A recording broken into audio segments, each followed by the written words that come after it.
I hope that this is really recording. We'll see. Got that. Got this is on. All my little green lights are on. So here we go. Ba-dum. Let's see here. 10-1 class. Right. This is where we left off, right? Looking at this Kouros figure on your right. We didn't get much further than him, yeah? Is that right? The very end of class? And we were talking, oh yeah, that.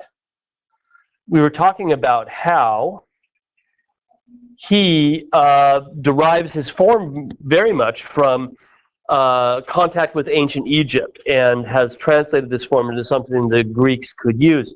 Again, this would make a great compare and contrast, wouldn't it? Because both of them were funerary objects. One obviously influenced the other. But again, one of them is above ground, shows the living figure, has this focus on the humanity of the figure. The other one is buried with the guy, right? Doesn't free the figure from the block. It's still part of the stone from which it came rather than becoming fully three-dimensional. And these two things, the permanent body buried with the king as a place for its ka to reside, versus a nameless, non-portrait-like image of a live human as just a memorial to the life that's gone. That would make a really nice compare and contrast. And at the end, we were looking at the back of this and talking about the way in which he's been freed from the block. He's carved fully in the round. Still has a bit of an Egyptian physique in that his shoulders are broad, his hips are narrow, but at the same time, it doesn't have the same look. Yes, the hairdo comes from Egyptian influence, but the nudity alone should tip it off that we're not in Egypt anymore, because you never see naked pharaohs. That's just not a normal thing. And then we were looking at the end, talking about the style of these early archaic Greek figures that rely very, very much on linear segmentation. That arch over the elbow, for example, is not naturalistic, not realistic, but it evokes what happens back there, or the way the muscles curve around. You can even see that there's a detail there of, you can see the vein on his arm. There's such an attempt of getting it realistic, right? You can see some of the cracks of the conservators who have put him back together again. But even on the torso here, you can see that the pecs, the abdominals and the rib cage becomes this sort of schematized. Remember how geometry was an important issue, right? This sort of schematized upside down V. And that even his pectoral muscles become a single line that wraps around them. Yes, it's realistic, but at the same time, it's still somewhat schematic. It's also important that he's not entirely naked, or not entirely nude, I should say. Some people say that this was the difference between naked and nude. Naked means you do wear clothes and you're just not doing it right now. And nude means really you should never wear clothes, right? A nude figure is one that is perfect that way. It doesn't need clothes. But he's got that little collar on, the choker, and he's got a band in his hair. And I think that makes you even more aware of his nudity, you know, when there is just a touch of clothing that's really not covering anything up. Makes you that much more aware of their nudity. And there's a close-up of his face where we can see the band in his hair, and again, that choker that he's wearing. And again, with this, we could talk a lot about, if you were to write an essay about the influence of Mesopotamian art on this, but also the influence of Egyptian art. These things are mixing together to give us the basis of archaic Greek art. In the Walters Museum is a somewhat later, right, almost a century later, Kouros figure fragment. This fragment is a little bit less than life size. From the knees to here is 24 inches. I'm about 36 in that, right? So he's a, 2/3 life size or so, and missing significant parts of it. But it is, again, another grave marker. That's what these Kouros figures were grave markers, right? You can tell, even though he's broken, that he still has 1 foot forward. It's still the same foot forward. It's that walking pose. that they derived from the Egyptians and adapted to their own purpose. But you'll also notice in comparison that the definitions of the muscles are much smoother. The transitions between the muscle groups are significantly smoother. That sharp delineation that we saw with the pectorals and the rib cage and the kneecaps in the Kouros figure on your right, the one from the Metropolitan Museum in New York, those transitions have been smoothed out. And the muscles seem really somewhat more realistic, like they understand the quadricep a little bit better and the way that it folds over the outside of your thigh. There still is that same delineation of the rib cage, but it's so much more smooth. Okay?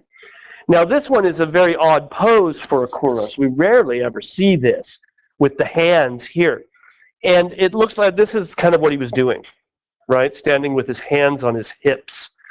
And we know that because this is for the other hand here.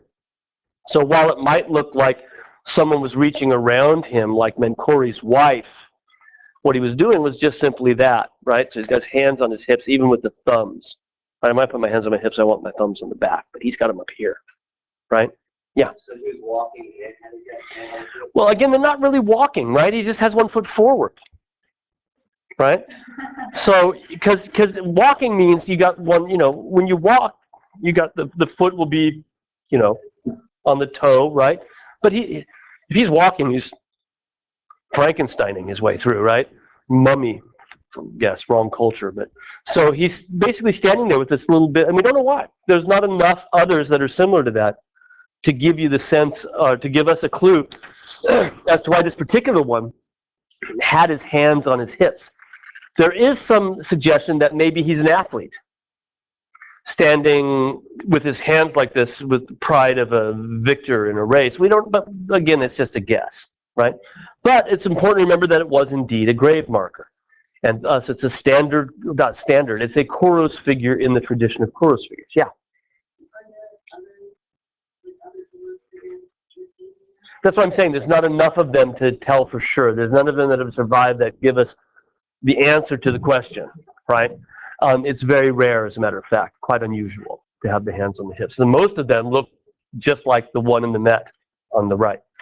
And in fact, here's another one from around the same time as the Walters Museum image, the one that's in your textbook, is another Kouros figure. But there's an inscription on the base of it that identifies the person whose grave it marked. He was a warrior whose name was Croesus. So while we call this Croesus, that's not really right because it's not meant to be a portrait of Croesus. It just simply marked Croesus's grave, right? So really it should be, the Kouros from the grave of Croesus, but don't bother, right? We call it Croesus for short, yeah? That's the name of the guy whose grave this one marked. And again, he's over life size, 6'4", right? But it's not a portrait, right, by any means.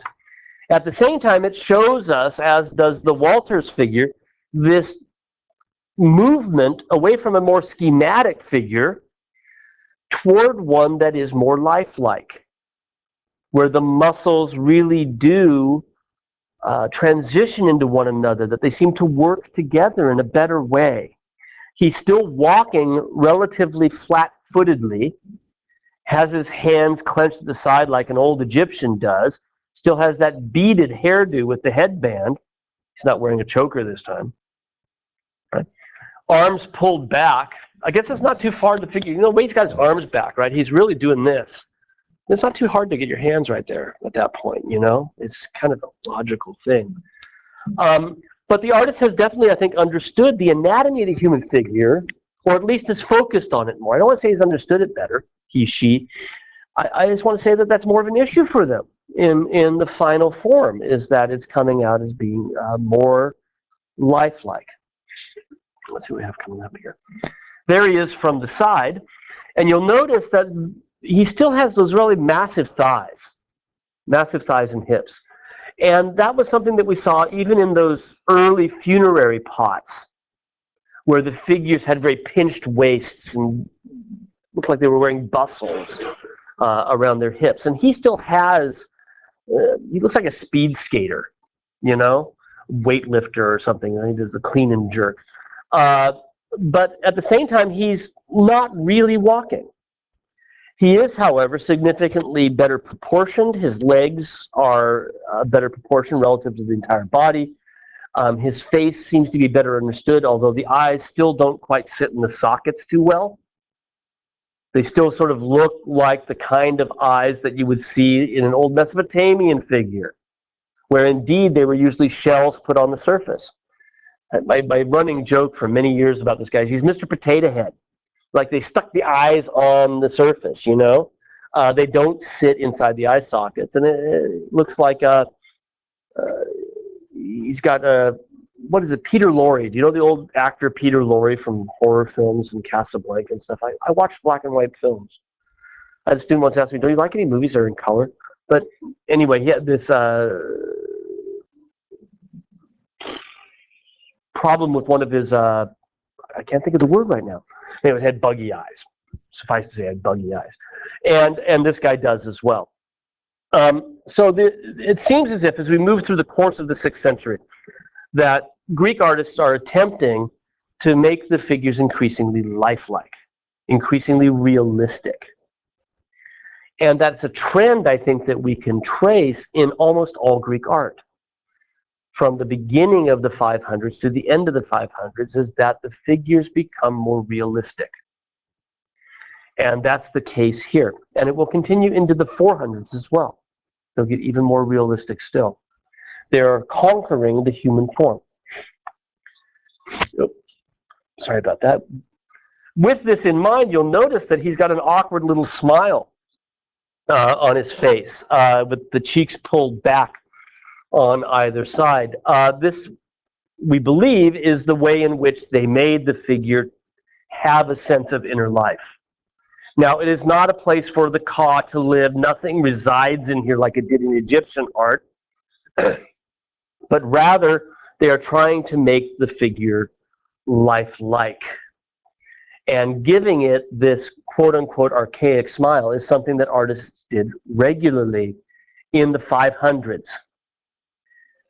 And we see it on pots, we see it in all sorts of different sculptures, we see it in places where you wouldn't think you would see them smiling, like when somebody's dying, and they'll have this archaic smile on their face. Right? It's a way of injecting a sense of inner life, and it's still fairly artificial. And it's something the Greeks will get over when we get to the next period after this. Okay. Now we'll look at pots. Vase painting in the 500s continues the dark figures against the plain ground of the clay that we had seen in the very earliest funerary vases. And we call these archaic pots with this style black figure because the figures are black and the background is the color of the clay. Someone on Monday had asked, are these glazed? And I found out.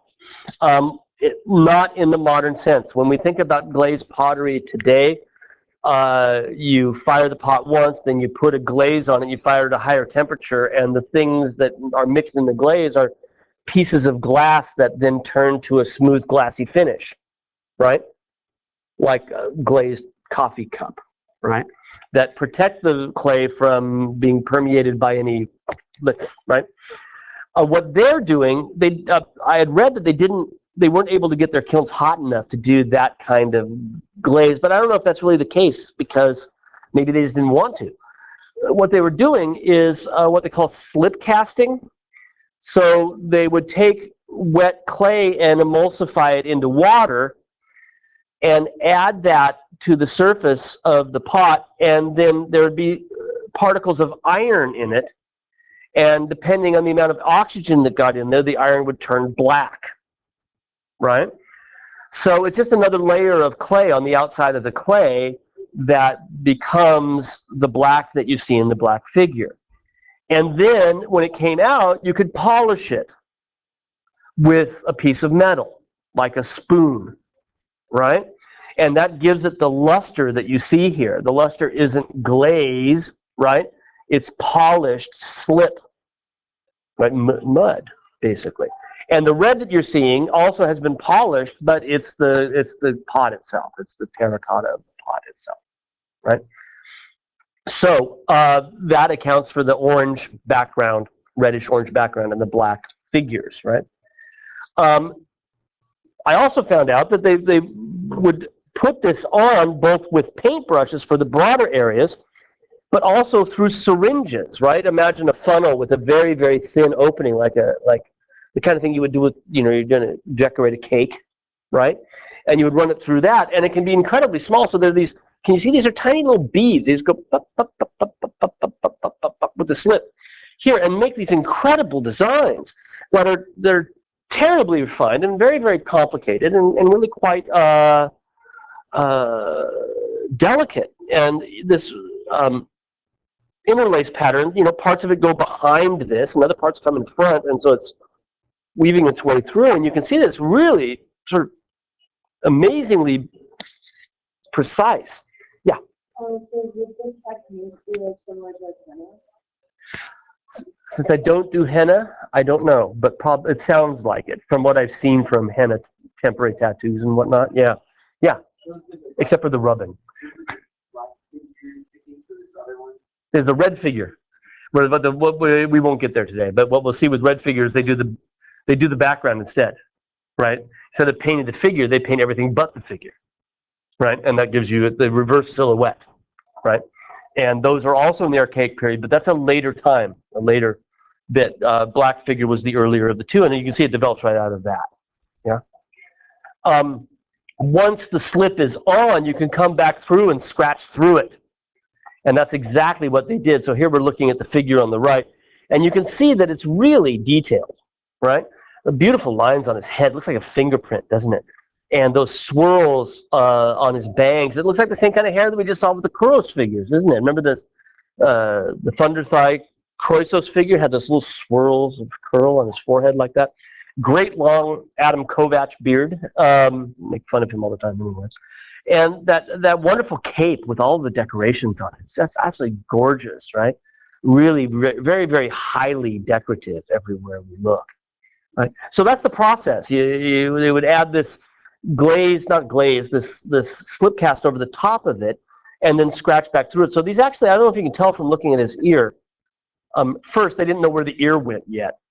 But second, is there's a certain three-dimensional quality to the surface of these things, because the bits you scratch through are little ravines over that area of thin black that you've put down, right? And it allows a good base painter like Ezekias, and he was considered to be the best, right? It allows him to work in this incredible amount of design. And you could argue that even though the background is left totally blank, as opposed to this horo vacuum we talked about, right? The busyness of this, there's still some taste for that in his costuming, where everything seems to be covered with some sort of decoration, even though the background's left mostly blank, right? Now, there are words in the background as well, and in fact, directly behind the shoulder of the figure on the left, Achilles, we actually see the signature of the artist, Ezekias. Ezekias, right? And what it says in Greek is that Ezekias made and painted me. I love this. The pot's talking, right? Ezekias made and painted me, right? So here I am, and this is who did it, right? And this means that he was both the potter who threw it and the person who painted it. But this was not always the case. It's the case for Ezekias. And we have numerous examples where a pot will say simply, so-and-so made me, right? And not made me and painted me, okay? And in that case, we can usually figure out who painted it by comparing the pot with other ones where we know who painted it. Yeah? Well, we're getting there. We're working our way up to it, right? Okay. Where was I? Boop. Here. Interest in the human body, still very much an important element for black figure pots, and you'll see that the figural style has remained somewhat similar. You'll notice the big thighs and hips and the tiny little feet remain here in our amphora on the right, and some elements of that horo vacui, but it's within the figure itself. And again, the dark figure against the light background, right? But the figural style has its roots in these early funerary jars, but has been made more realistic. That's that trend that we saw with the Kouros figures as well, getting increasingly realistic. Right, really decorative everywhere.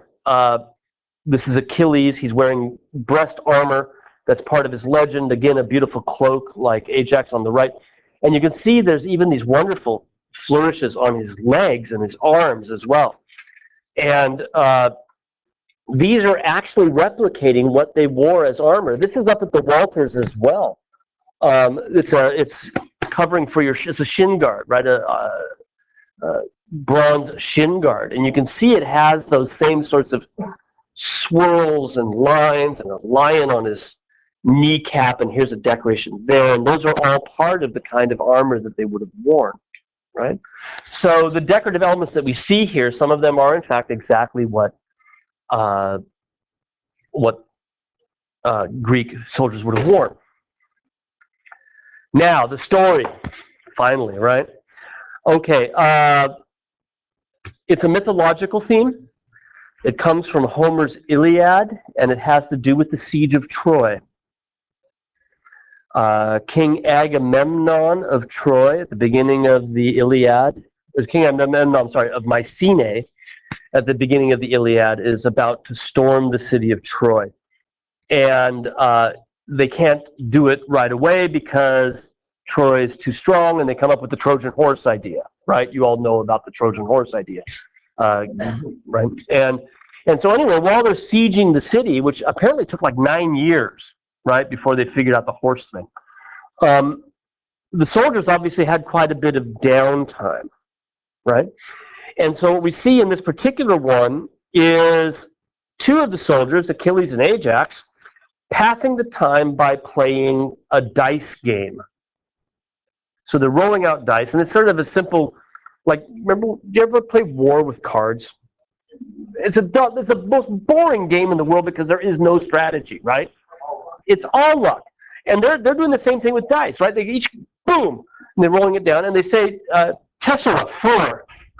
And he says, Tria, and it's interesting, his backwards coming out of his mouth. He says, Tria, 3. So he wins, right? And it's just that, roll the dice, who's got the higher score. And there's this boring little game because they're passing a boring hunk of time, waiting for the call-up to go attack Troy, right? So within this larger, massive battle, right, which is the context for the story, what Ezekias is focused on are these two friends who are concentrating on their game, playing together. They're not really looking so much at each other as they are at us with those still sort of Mesopotamian almond-shaped eyes. But you can see that Achilles has got his helmet kicked back on the top of his head, right? Ajax on the right has his helmet on top of a shield back there. They put aside their arms, but they're waiting for the call, so that's why they still have their spears, right? Because they want to be ready to go. And as the story is told, what happens is they got so wrapped up in playing the game that when the call-up came, they missed it initially. Right? They missed that duty, their honor, because they were too busy playing games. I like that. That's a good moral example for you all, right? Don't let Facebook get in the way of your studying, or whatever you might do otherwise as a game in lieu of doing things that are necessary, staying alert, right? So that's the story that's being illustrated here, is Achilles and Ajax, this sort of human moment in the siege of Troy. Not the battle itself, not the carnage of war, so much as it is just these two great friends playing together. I've got some nice details of this. Each of them has set aside their shield. And so there's Ajax's shield on the right, and there's Achilles' shield on your left. And you'll notice that these shields have that shape that we saw before with the funerary jars, where it looked like a chewed apple, right? These are the kinds of shields that they were wearing and using, and we'll see them in a different view in just a second. But before we see that, you'll notice that each of the two shields also has things represented on it. Achilles' shield on your far left has a snake with its mouth open, ready to strike, has this horrifying face of a man, and a panther down below, cat. Remember our snake goddess from Knossos had cats and snakes, right? Apotropaic devices to ward off evil. Think of the Sphinx, right? On the right, we have another face, grimacing, also a male with a beard, but again with snakes above and below. So on their shields are decorated just like the armor that they're wearing, and the decorations are there to push evil away as they march into battle. Right?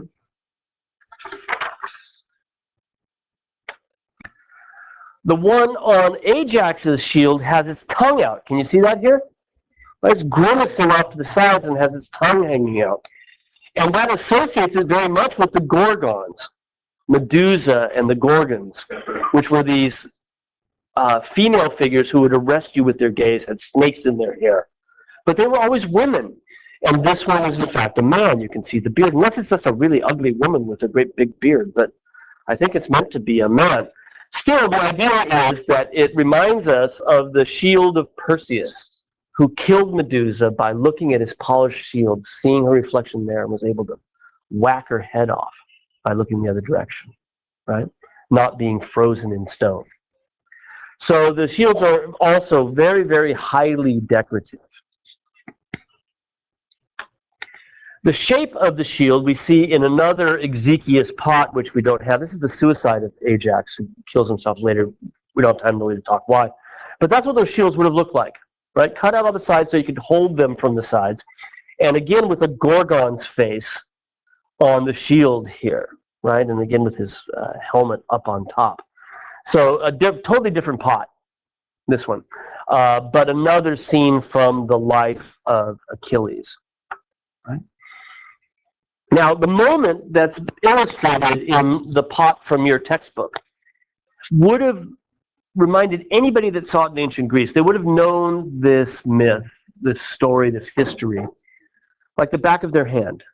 Like Americans know George Washington and the cherry tree. You know, just one of these things that people knew, shared history. And even if they were illiterate, they would have known this, although pots like this are not made for ordinary low-income people. It's a very fancy thing. Immediately on looking at this pot, watching Achilles and Ajax playing dice, waiting for the call-up of the Trojan War to go fight for the honor of Mycenae against the Trojans, they would have known exactly how the story played out. They would have known what happens, right? This would have reminded them that these two great friends are both going to die. Right? And keep in mind that this period of Greek history, we're getting very close to sort of the dawn of tragedy as a dramatic form, right? And in many ways, this is all about the human tragedy on an individual level that is, in fact, war, and focusing on it as a human drama, right? I've noticed, not the best plinth, but you'll notice that they both have one heel up behind. And especially Achilles, his is behind his little plinth here. Ajax's is, even this one is up a bit. He's a little bit more alert as well. Why do you think they're bringing attention to Achilles' feet? It's how he dies. What do we know about Achilles? What do you know about him? Shot arrow dipped in the... The other day, he jumped in, but he they held him by his feet. Right. His ankle. It was his mom, right, was going to make him immortal, right? Achilles is half human, half god, okay? And his mom is going to make him immortal, and so she holds him by his heel to dip him in, is it the rubber sticks? Is that right? And some water somewhere, a cool river, and makes him impervious to arrows and spears and whatnot, except for the heel. That will be what kills him, okay? So there's, again, this harbinger for what's going to happen, right? People who saw this would have known that about Achilles and would have said, oh, this tells us that there's this calm before the storm, right? That this may be a friendly moment, but, you know, this is really not going to turn out well, right? And, in fact, it doesn't. The Walters has a pot showing another scene from the life of Achilles, or I should say from the death of Achilles. Achilles has been killed in the Battle of Troy, and he's being carried off the battlefield by Ajax. So this is what they know, seeing that, right? Is that these two friends, these two best friends, one of them is going to have to carry his dead best friend off the battlefield. It's a horrible, you know, you just think about it that way. It's really sad, right? It's tragic. And that's exactly what the pots are trying to bring out, is that human drama that is at the heart of these myths of Greek historical mythology, right? So here the lifeless body of Achilles is being carried off by Ajax, who we had seen before in a different pot, playing dice and goofing off. Right? Here's a close-up so you can see it somewhat better. There's that shield again. And the lifeless body of Achilles is down here, and there's his heels again, right? And loops up over the back, and we don't even see his head, right? His head is behind the shield, and there is Ajax. I just love this detail because even with the mask on, there's that eye that's staring straight out, and all of a sudden it becomes just like, it's just as buggy as it was before, but for some reason in this particular context, you read into it something else, right? That it's just shocked and terrified at the death of his best friend that he's now carrying off. There's a woman leading them on the left. Two armed warriors are following them. We're not sure who the woman leading them is entirely, and in fact, these female figures appear often around mythological scenes, and you can see where some of the slip casting has come off, right? Has gone white on us in various places. So because it's on the surface of the pot, it can in fact chip away. Nice detail in the robe of Ajax and how it hangs in a series of folds that sort of zigzag their way down. Our artists are becoming increasingly adept with the human figure. Right? I'm just going to show you the other side of this. I think I have one more Achilles pot, and that's probably where we'll quit. The opposite side of this pot of Ajax carrying the dead Achilles shows actually the death of Achilles on the battlefield.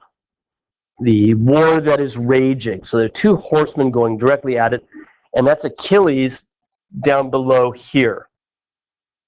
Already been knocked to the ground and about to die, right? So it's the death of Achilles on the opposite side. While the two soldiers, and I think probably one of them is Ajax, but I don't know my Greek mythology well enough. But I'm guessing right above Achilles is Ajax himself appearing a second time, and again fighting as his best friend dies. And there's a close-up so you can see that somewhat better. There's Achilles with the same costume on that he has on the other side.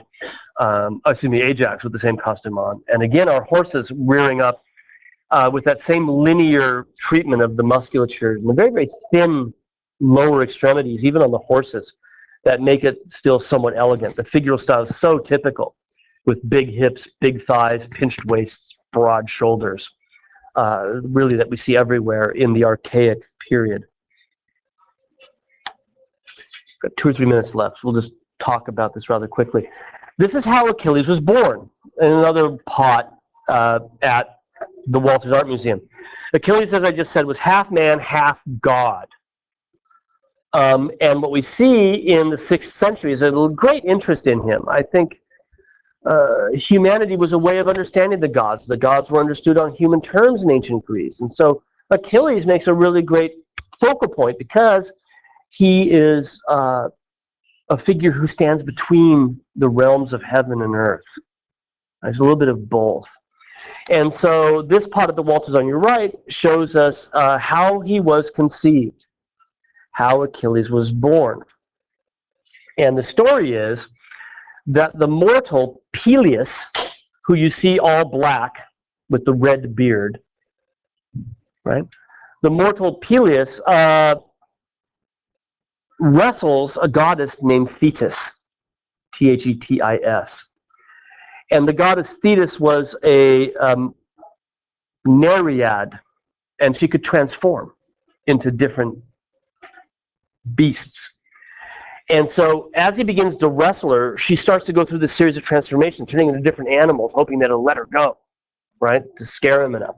But he just holds on for dear life. And she finally gets tired of changing form, shape-shifting all the time, and she gives up, and he wins. And he gets to go have sex with her, right? And that's how Achilles is born.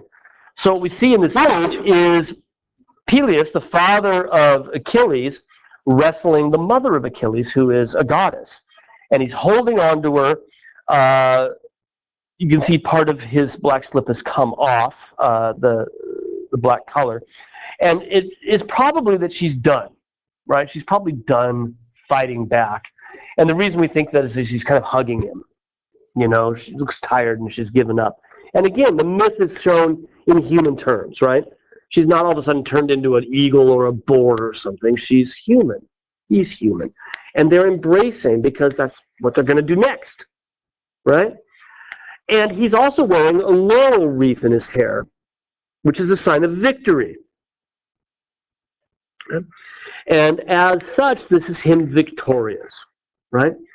The figures on either side are her two sisters, two more of these Nereids, right?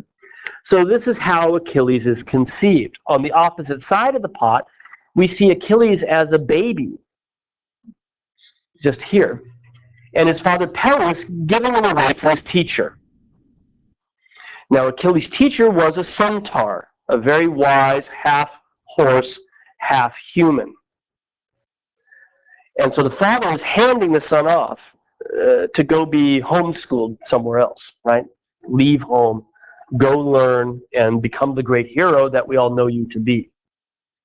And again, even though this is myth, even though it's supernatural, this half-human, half-horse, our artist is telling it in human terms.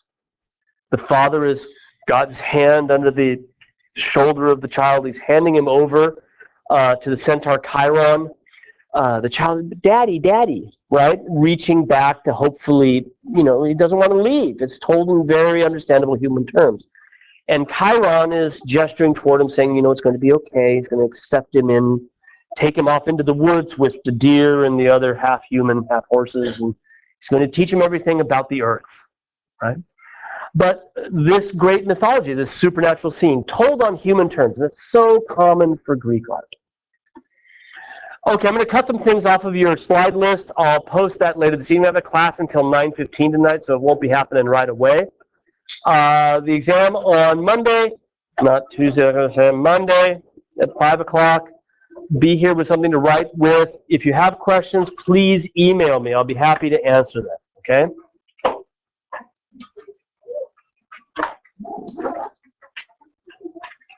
Thank you.